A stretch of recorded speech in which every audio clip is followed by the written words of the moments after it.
दोस्तों, द्रौपदी पांचों पांडवों को क्यों मारना चाहती थी? जी हाँ दोस्तों, आज आप इस कहानी को पहली बार सुन रहे हैं कि द्रौपदी पांचों पांडवों को मारना चाहती थी।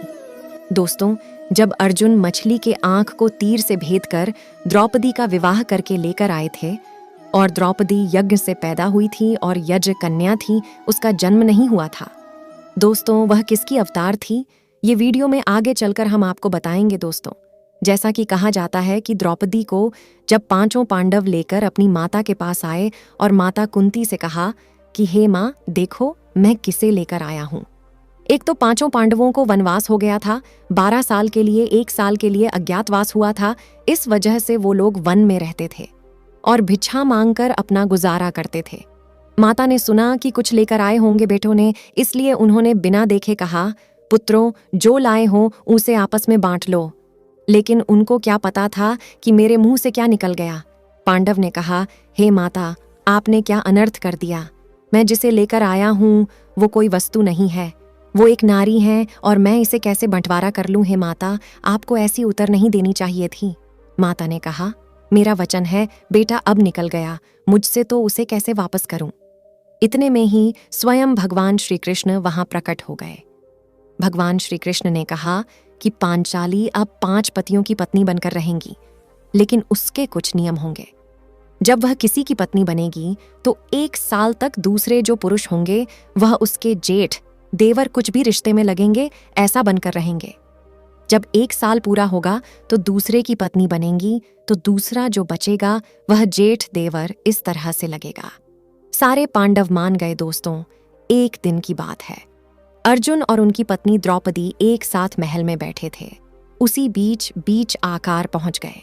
भीम ने देखा कि अर्जुन द्रौपदी का पैर दबा रहा है और भीम को इतना गुस्सा आया कि उन्होंने कहा, अरे नीच, तुम एक स्त्री का पैर दबा रहे हो, तुम्हें लज्जा नहीं आती? तुम एक पुरुष होकर इतनी जैसा व्यवहार कर रहे हो। लेकिन भीम क्यों नहीं पता था कि सच्चाई क्या है, जो आगे आपको वीडियो में बताएंगे। अर्जुन कुछ बोलते इससे पहले भीम बहुत तेज से बोलने लगे। इस आवाज को सुनकर वहां पर स्वयं धर्मराज युधिष्ठिर पहुंच गए। धर्मराज युधिष्ठिर सारी बातों को जानते थे, फिर भी वो चुप रहे। उन्होंने पूछा, हे भीम, तुम इतना जोर से क्यों इतनी गुंजायमान की तरह से सौर कर रहे हो? शांत हो जाओ, जो बताना है ऐसे बता दो ना। उन्होंने कहा, ये नीच एक औरत का पैर दबा रहा है।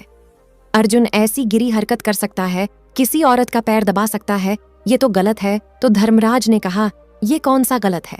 कोई गलत नहीं है। अगर कोई स्त्री थकी है, हारी है, तो पति पैर दबा सकता है, इसमें क्या दिक्कत है? भीम को गुस्सा आया। उन्होंने कहा, तुम लोग मेरी बातों को नहीं मानते हो, इसलिए मैं तुम लोगों से दूर कर जा रहा हूं। भीम चलते गए जंगल में पहुंचे। रात्रि का समय हो चुका था।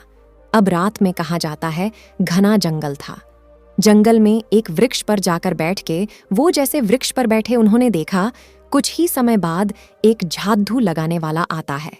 उस समय थोड़ा अंधेरा का समय हो ही रहा था और झाद्धू लगाकर पानी का फव्वारा मारकर फिर वहां पर त्रिपाल बिछाकर पंडाल लगाकर एक दरबार लगा दिया।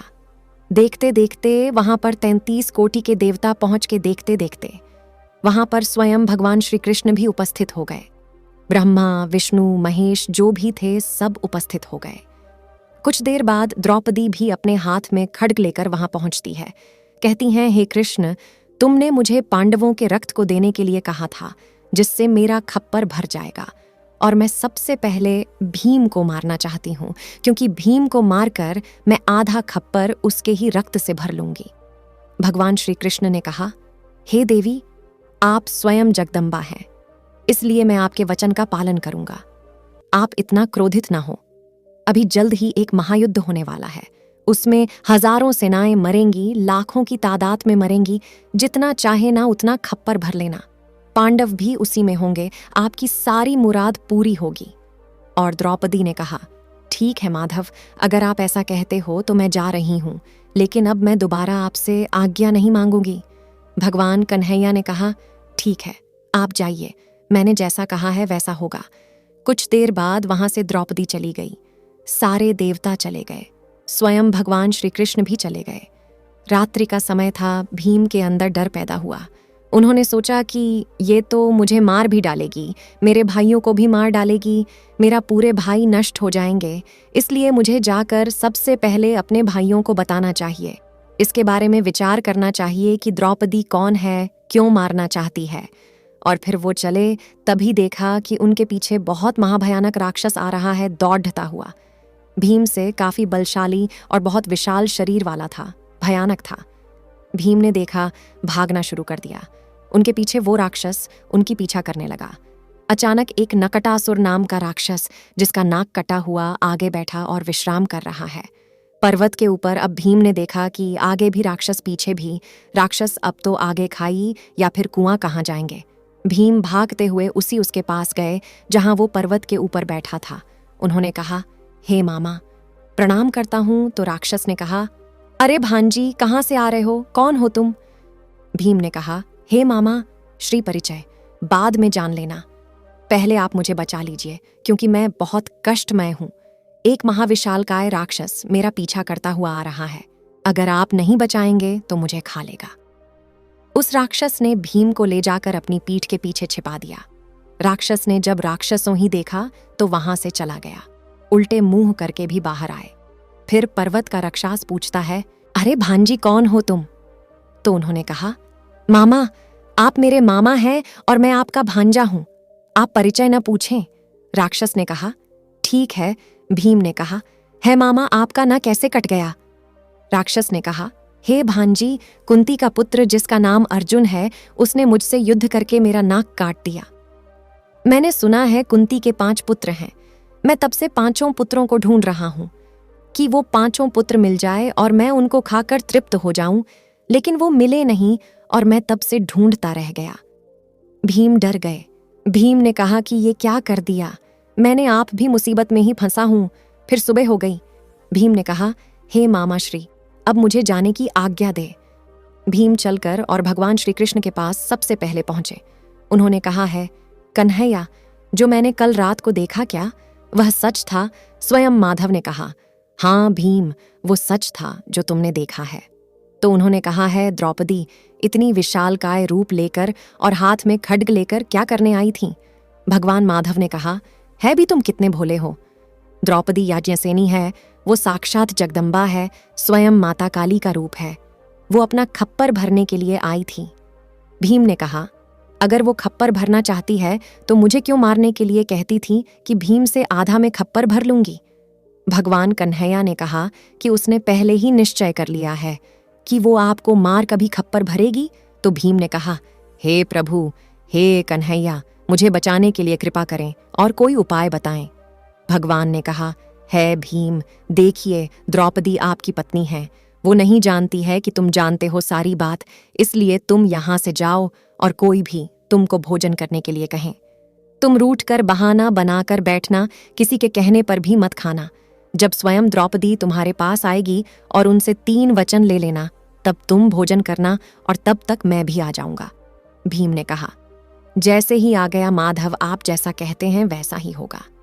भीम वहां से चले और अपने घर में आ गए। सबसे पहले माता कुंती आई, उनका हाल चाल लेती हैं। फिर कहती, हे पुत्र, भोजन कर लीजिए। लेकिन भीम ने कहा, मैं भोजन नहीं करूंगा। कुछ देर बाद स्वयं धर्मराजा आए और धर्मराज ने कहा कि भाई भोजन कर लीजिए, मुझसे गलती हुई तो क्षमा मांगता हूं। भीम ने कहा कि मैं भोजन नहीं करूंगा। स्वयं अर्जुन आए, नकुला आए, शाहदेव आए, लेकिन किसी की बात उन्होंने नहीं माना। अंत में द्रौपदी सज धज कर वहां पर पहुंचती है और कहती हैं कि आप क्यों उठे हैं, भोजन कर लीजिए। ने कहा, भोजन तो कर लूंगा, लेकिन मैं आपसे वचन लेना चाहता हूं कि मैं जो मांगा वो आप देंगी। द्रौपदी ने सोचा कि भगवान सूर्य का दिया हुआ मेरे पास पात्र है। अब भीम तो ऐसा है जो भोजन के लिए कुछ भी कर देता है, इतना खाने वाला व्यक्ति है और क्या मांगेगा। कोई स्वादिष्ट भोजन मांगेगा, कोई व्यंजन मांगेगा, वो तो बना के दे ही दूंगी। उन्होंने सोचा कि मेरे पास अच्छे पात्र हैं, वहां पर जो भी बनाऊंगी तुरंत बन जाएगा। लेकिन उनको ये नहीं ध्यान दिया उन्होंने कि भीम क्या मांगना चाहता है। भीम ने कहा, हे देवी, मैं हाथ जोड़ ढक कर आपसे विनती करता हूं कि मेरे 5 भाइयों को स्वयं मुझे भी साथ में लेकर आप अभयदान दे दीजिए।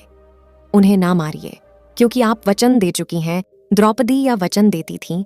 उस समय द्वापर युग की बात थी। वो वचन की हमेशा लाज रखते थे, चाहे दुश्मन के घर के हो या फिर कोई उनके दोस्त ही क्यों ना हो। इसलिए माता ने कहा, ठीक है, मैं तुम्हें आज से नहीं मरूंगी, तुम अमर हो गए, जाओ दोस्तों। इस तरह से द्रौपदी ने उनको छोड़ दिया। स्वयं भगवान श्री कृष्ण वहां पहुंच गए।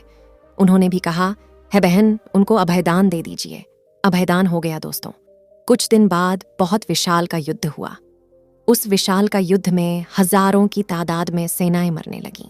एक दिन स्वयं धर्मराज युधिष्ठिर ने भगवान श्री कृष्ण पूछते हैं, हे माधव, हम लोग इतना युद्ध करते हैं, इतना रक्तपात होता है, इतनी शरीर के नष्ट होती है, न जाने कितने घोड़े, हाथी सब मारे जाते हैं। इनका रक्त और इनकी सारी जो शरीर है कहाँ गायब हो जाती है? भगवान ने कहा, आप देखना चाहते हैं या फिर कथा के रूप में सुना दो? धर्मराज ने कहा, नहीं प्रभु, मैं देखना चाहता हूं। प्रभु ने कहा कि आप जाइए, आधी रात के समय में एक झाड़ी के पीछे छुप जाना। कुरुक्षेत्र में आप देखना कि क्या क्या हो रहा है। अगर कोई तुम्हें मारने के लिए झपटे तो तुरंत उसके पैरों में लिपटकर उसे प्राण की भीख मांग लेना, वो तुमको छोड़ डांच देगा। धर्मराज युधिष्ठिर अपने पालतू कुत्ते के साथ उस कुरुक्षेत्र में जाकर पहुंचे और एक झाड़ी के पीछे छुप गए। द्रौपदी यहां से पहुंचती है, अपना खप्पर भरती हैं और हजारों लाशों को एक तरफ गायब कर देती है। इसके बाद जब इस तरह से देखा, तब तक अचानक कुत्ता बाहर निकल आता है। द्रौपदी देखते हैं कि कुत्ता क्या कर रहा है, इसका मतलब कोई पुरुष यहाँ पर छुपा हुआ है। द्रौपदी भागती है। उसी समय स्वयं धर्मराज उपस्थित हो जाते हैं और पैरों में गिर जाते हैं कि ये देवी मुझे क्षमा करें। देवी ने देखा स्वयं धर्मराज युधिष्ठिर यहाँ पर आए हुए हैं। देवी ने कहा, ठीक है, मैं तुम्हें अमर होने का वरदान देती हूँ। कुत्ता तो पहले से ही अमर था क्योंकि वो स्वयं यमराज का रूप था। इसलिए दोस्तों, धर्मराज युधिष्ठिर स्वर्ग जाते हैं। लेकिन रही बात कि अपनी खप्पर क्यों नहीं भर पाई द्रौपदी, तो उसको बताते कलयुग में वही पांचों पांडवों, आला, उदल, मलखान, ब्रह्मा और जो भी थे, पांचों लोग यहाँ पर प्रकट हुए थे। उन्होंने कहा था, हे प्रभु, हम लोग युद्ध करें, लेकिन मुझे अभी तक तृप्ति नहीं हुई है। इसलिए वो लोग कलयुग में आए और पृथ्वीराज चौहान की पुत्री, जिसका शादी नहीं हुआ था, और उनसे युद्ध करके ही उनकी पुत्री से विवाह किया गया था। पृथ्वीराज चौहान की पुत्री एक पत्र के माध्यम से ऊदल के पास भेजा कि जाओ और मेरा पति को लेकर आओ। ऊदल ब्रह्मा के साथ में गए और वहीं पर ऊदल से वहां पर जाकर युद्ध हो गया। ऊदल के तरफ और ऊदल ही मारे गए। ब्रह्मा भी मारे गए और ब्रह्मा का सिर काटकर पृथ्वीराज चौहान की पुत्री लेकर आती है और चिता पर सती हो जाती है, और वो पुत्री कोई और नहीं द्रौपदी थी। इसलिए दोस्तों, आपको पता चल गया होगा कि स्त्री चाहे तो क्या नहीं करा सकती है। अगर द्रौपदी दुर्योधन के ऊपर हंसती ना कि अंधे का पुत्र अंधा होता है, तो आज इतनी विशाल हंगामा नहीं होती, इतना बड़ा महाभारत नहीं होता। दोस्तों, आशा करते हैं कि आपको समझ में आ गया होगा। अगर आ गया है तो वीडियो को लाइक करें, चैनल को सब्सक्राइब करें और फिर मिलते हैं ऐसे इंटरेस्टिंग वीडियो के साथ। अब तक के लिए जय श्री कृष्ण।